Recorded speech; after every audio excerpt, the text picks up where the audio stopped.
Welcome in. So once you finally learn derivatives, a lot of optimization problems with finding maximums or minimums for like areas and volumes become so much easier. So in grade 9 set of videos, when I was taking on this topic, students in grade 9 do not know any derivatives. And I remember doing all of these examples. So maximizing, for example, area of a rectangle, if you know what the perimeter is, so here is minimizing a surface area of a square prism, maximizing a volume of the square prism, okay, and so on. So I have done actually all of these without utilizing any derivatives.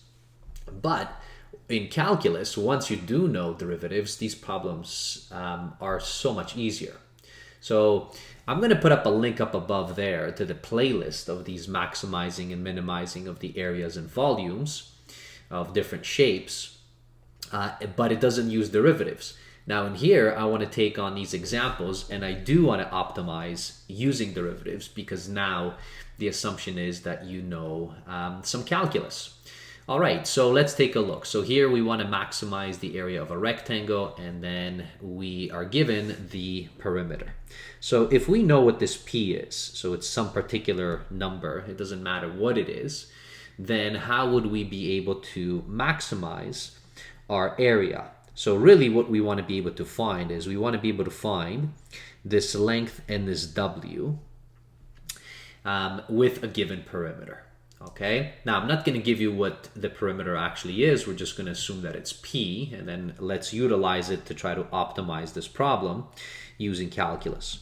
So the first thing that I'll do is I'm going to basically create a function. So the function is going to be my area, except I don't want it to be dependent on two things. Let's say length and width. Okay, so this is what I called length and the L and the W that I have. So I want to just have it dependent on one. So since I know my P, I'm going to just isolate this, and it doesn't matter. You can isolate either for W or for L, so it is irrelevant. Okay, so I'll do one of them. So let's say I'll have P, and then I'm going to have minus 2W, so I'll shift that over, divided by 2, and that's going to be equal to L. I'm just isolating this equation. Now I'm going to substitute this back into here so that my area is only dependent on W. So within here, so it's going to be only dependent on width, really, which is the height, right, of this. I just called it W there. So let me substitute it back in. So I'm going to have W, and then my perimeter minus 2W over 2. Now, once you have this, since we want to be able to maximize our area, so if you remember, okay, so if you're talking about critical points, for example, or maximums and minimums, I can put up a link up above there to that video, then you know how to find those critical points so they will happen. And one of the ways that it can happen is where the derivative is equal to 0, and then that could possibly be our kind of local or maximum, minimum or maximum. Now in this case we're trying to maximize this, and what I will point out to you, so here if I rearrange this, I'm going to bring this W inside, so this is going to be negative 2W squared. So notice how I'm bringing this in here and I'm putting it in the front, and then plus PW, and this whole thing really is over 2, right? So within here, so if it's going to be all over 2, then this is what I have, and I'll further simplify this as that. So this is going to be just PW all over 2. And notice this is just a quadratic. And because of this fact that this is negative, then I know that this is going to be a parabola pointing downwards. Now, W, of course, has to be greater than 0, right? So that has to be true. So now it's a matter of finding what this W is. And as I said, now you can just use calculus. So I can take the derivative. So the derivative is very simple to take here. So I'm going to get P over 2, so that's my derivative. Set it equal to 0, and then you can find what that actual critical value is, right? So now solving this for W, and it's going to be, so W, I'm going to switch this over to the other side, so it becomes negative. The negatives cancel, so this is really just P all over 4, all right? So if I do the actual math, that's what you're going to get. So what this is telling me that my W, so my optimization for W, so my height right here, is going to be the perimeter divided by 4. And now if I substitute it back in, because I have found this for L, right? So if I substitute this into here, I'm also going to get that L is equal to P over 4. So what does that tell me? It tells me that no matter what you set the perimeter at, if you want to maximize for area, then basically this rectangle is going to turn into a square. And it's going to turn into a square where the length, where the sides are all the same. Okay, so that's what you would have in here. So that's pretty neat. Now, you of course can substitute any P that you like. You know, if it's 10 centimeters or 10 meters, okay, it doesn't matter. And the perimeter is just, you know, the distance all the way around that rectangle. So it's pretty neat that maximizing gives us a square. And then we can find this by utilizing the derivatives and thinking about kind of maximums and minimums with the slope is equal to 0 for the function. So the function in here is actually the area, and here is the function itself that you would have, and you can certainly plot it. You can pick any P that you like, and then test it out for W. So I can let you do that if you want. You know, you can put it up into decimals, turn this into a function. So that's one particular example in here. So let's take a look at another example. I'll switch colors maybe. Here is a minimizing problem. So this is minimizing the surface area of a square prism. And now it says from a given volume. So we know what the actual volume is. Now a square prism just simply means that you have a square. Okay, and then a prism just means that it just goes up. So the volume itself, so I drew it out in here. It's nothing else but the base, which is the square, and then times the height of it. All right.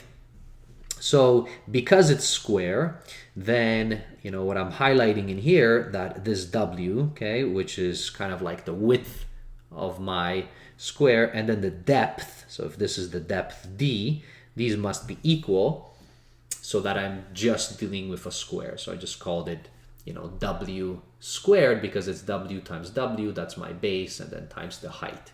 Okay, so that's kind of old school volume.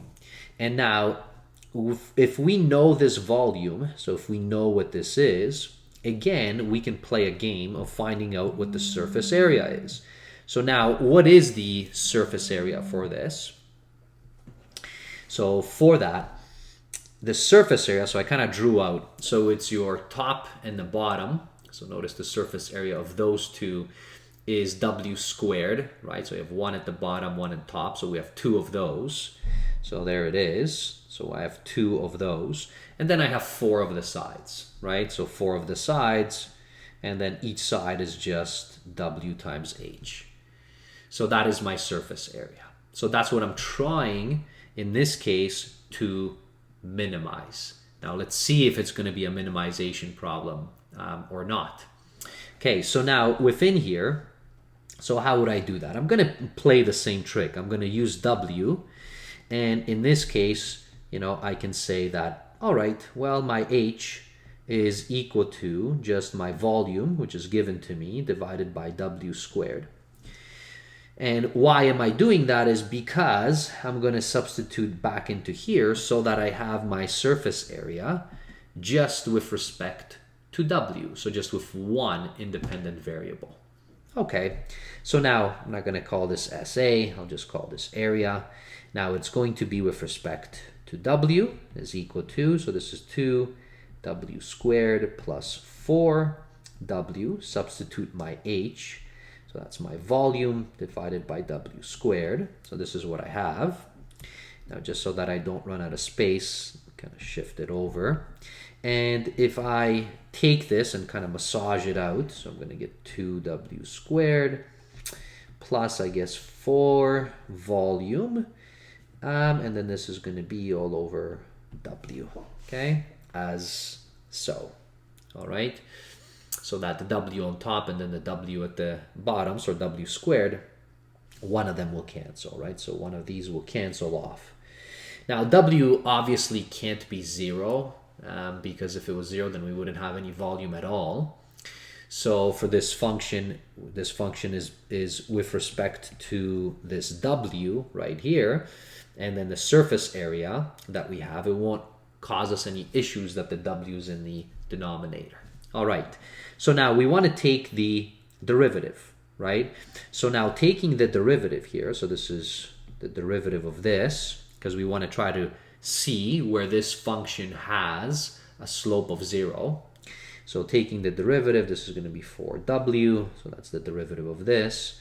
And now this right here, okay, so, so this is the same thing as 4v, w to the negative 1. So I guess this is going to be negative 4v, and then w to the negative 2, which really is 4w minus 4v w squared. Okay, now finding a common denominator in here, so this is going to be 4w, I guess, cubed minus 4v all over w squared. All right, so that's what I have there. And now I want to be able to set this to 0. So I want to have a slope of 0 for this function, because that's going to be, either my maximum or minimum, or at least a local one within here. Now for this function, okay, so what we have, okay, so the function itself, so this is the function right there. And really, okay, maybe let me add an extra page in here just so that I can view this out. So let me kind of rewrite this. So the function AW is equal to, so I'm taking this function right here. So maybe I'm going to do this. So w cubed plus 4v all over, I guess, w. So that's the function itself, right? Now, it's a rational function. So, I have a numerator and a denominator in here. And so just setting this equal to 0, does this give me, now what it gives me is, so in terms of the derivative, it does guarantee that the derivative is going to be 0, but it doesn't necessarily guarantee that this indeed is a maximum or a minimum. So we're trying to minimize our surface area within here. Now we do know that w has to be greater than 0, right? Now w obviously can't go on until infinity, because v is fixed. So volume is given to us, right? So this volume is given to us, it's actually fixed. So we do have a constraint, okay, on this w. So it can't be anything that we like, but we definitely know that it's greater than 0. So now, okay, so I'm going to kind of come back to this, okay, within here. So trying to get this function and now solve this right here. So if I'm going to be solving this, then this is going to be just 4w cubed minus 4v is equal to 0. That w squared is going to fall off. W is not equal to 0 for us. So this is going to be, so solving this, I guess w cubed, I bring this over, that's 4v divided by 4, so this is really just v. So this is going to be w is the cubed, okay, so it's the third root of v, right? So that's what we would have in here. So whatever v must be, we're going to take the third root of it. All right, so this is the same thing as saying v to the 1 over 3. So that's pretty neat. Now, what would happen to, so my original h, right? So within here. So for this particular h, so what would have that h been? Well, h right here is nothing else but v divided by w squared, right? So, well, w is v to the third. If you square it, it's going to be 2 over 3. So this is v all over v over 2 over 3. So this also equals v to the 1/3, right?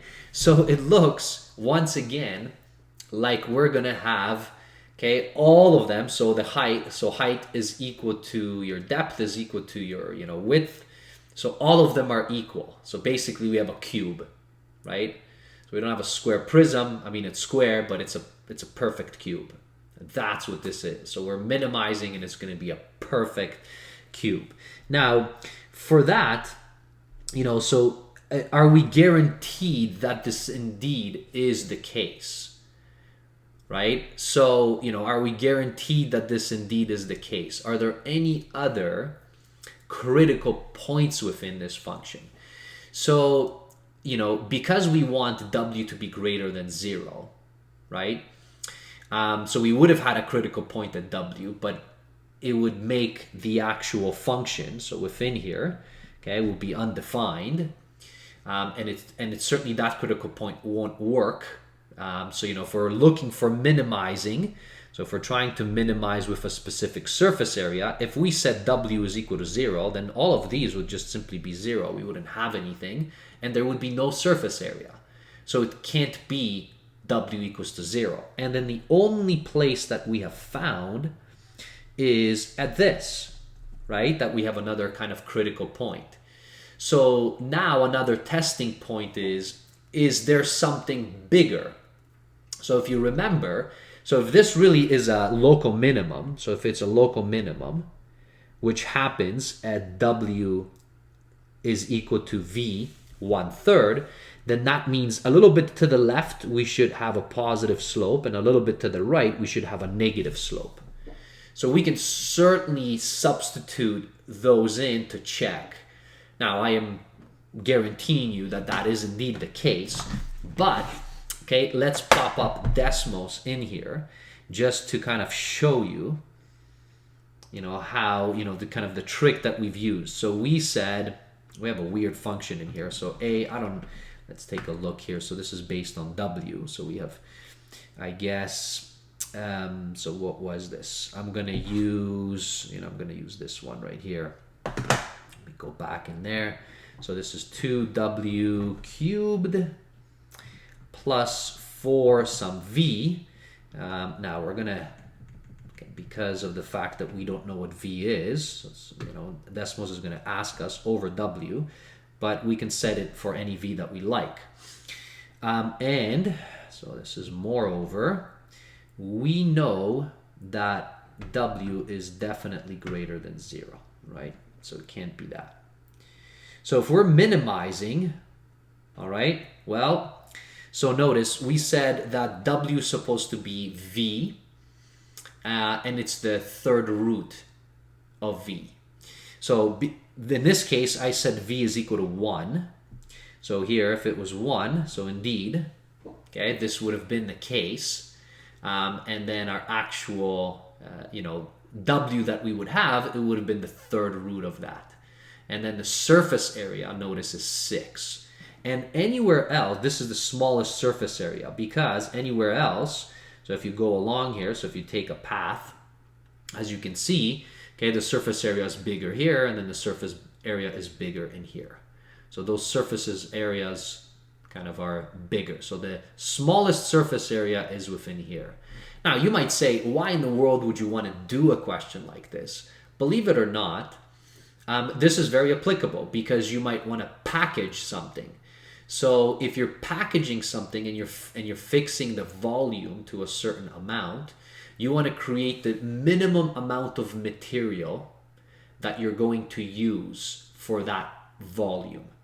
And that is important, right? For people who are sending out packages out, they want to minimize, okay, the resources they're using because their costs will go down.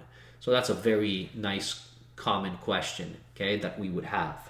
Now, notice we were minimizing, not maximizing, okay, in here. So here I was showing you a maximum here. So we were finding here a minimum. So we were trying to do this. And that's exactly what we have, and we see that in decimals. Now, you might say, I mean, if I can just plot it in decimals, why am I going to be doing all of this? True, right? And you would use the tools, because in real life, you know, you would kind of play around, but you understand the concept. You take the derivative, you know where it's 0, and then you very quickly can kind of verify. So this is a pretty neat example to be able to work it out. Now, when I was doing this for grade 9, I've also, you know, done other problems as well. Okay, so you know, you can certainly take these and start minimizing and maximizing other ones. So within here, so here's another one where we flip the problem. So now we want to maximize the volume, but we have a fixed surface area. So within here, we're trying to have a fixed surface area. So again, maybe based on cost, this is the maximum that we could have. And now what's the biggest volume that we can create? So what's the biggest box that we can create? What would this give us, right? And then we can start thinking about this. So let's solve this one as well. So this is going to be kind of the third example. Okay, and then we'll leave it off at that. Okay, so there were some other examples I did in grade 9, okay, which were actually with trying to maximize the volume of a cylinder. Okay, so I might leave that just for another video. Okay, and then also doing the opposite, which is minimizing the surface area of a cylinder. So that's what you have there. So I might try to do that. You can try those on your own. I'm going to just do one more in here, which is this example. So we want to maximize the volume from a square, for a square prism, and then the surface area is now given. All right, so let's assume that that is the case. So if I do this, okay, so how am I going to kind of go around this? All right, so I'm going to isolate this kind of for H. So I'm going to have now my surface area. I'll just use area. So A is equal to, and maybe I'll just bring this over. So it's going to be negative 2W. And then this is going to be divided by 4W, and that's my H. So again, I'm doing this because I want my function, so in this case, it's volume only dependent on W. So if I substitute that in, I get V is equal to W squared, and this is going to be my area minus 2W squared all over. It's going to be 4W. All right, so that's what I have. So again, W obviously cannot be equal to 0, so that has to be greater. Now this I'm going to bring out in here, so it's going to cancel one of these. So this is just simply going to be now W over 4, A minus 2W squared. Okay, and now it's my volume. So if I continue in here, I bring this inside. And this is going to give me negative, I guess, 1/2 W cubed. So that's this multiplied by all of that. And then I'm going to shift this to the back. So plus, it's going to be my area, which I know, W over 4. All right. So this is what I'm going to be running into. So that's my volume equation. So this looks like it's a cubic. Okay, so let's take a look and see what this would give us in terms of trying to figure this whole thing out. So now, if I take the derivative of this with respect to W, okay, I'm going to get, so negative 3 over 2 W squared. So that's what I'll have there, plus A over 4. Okay, so this one's much easier, so equals to 0. Now solving this one, so it's going to be negative 3 over 2 W squared minus A over 4. The negatives will cancel, we turn positive, so that's right there. And then, so getting rid of this, so that's going to be W squared is equal to, so that 2, I can multiply, so 2 over 3, that's going to be, I guess, 2, so that's A over 6, which implies this is going to be equal to A over 6, and take the square root. So obviously it can't be negative, so that's going to be it's interesting. So that means this is telling us that this is going to be one of the critical values, and then we can substitute it back in, okay, to find out. So it's the square root of the surface area divided by 6. And now for my height, so what would my height be? So I would have to substitute it back into here. I'm actually curious. So let's see, my height is equal to, so it's the surface area minus 2, and this is going to be, so this is squared, notice, so that's going to be a over 6, because if you square the square root, so that would be gone, divided by 4, okay, it's not very pretty, but that's what it is. We can probably massage this out. So let's see. Yes, we can. So this is going to be, I'm actually going to keep going here. So you can fast forward this if you like. I just want to be able to see what this actually comes out to. So this 2, this is a 3. So a minus, okay, a over 3, it's going to be 2 over 3a divided by 4, and then this is a over 6. Okay, so that's going to be, so the 2 goes into this 2 times. So that is now, oh, so that's interesting. So this is going to be, I guess, a over 6 on top divided by, okay, so notice square root of a over 6, I should have known. So this is what we have. So the answer is the same thing. Okay, so that's what it is. So it looks like it's basically a cube again. So that's what we would have. We would have these to be equal. Let's check this out on Desmos to try to see.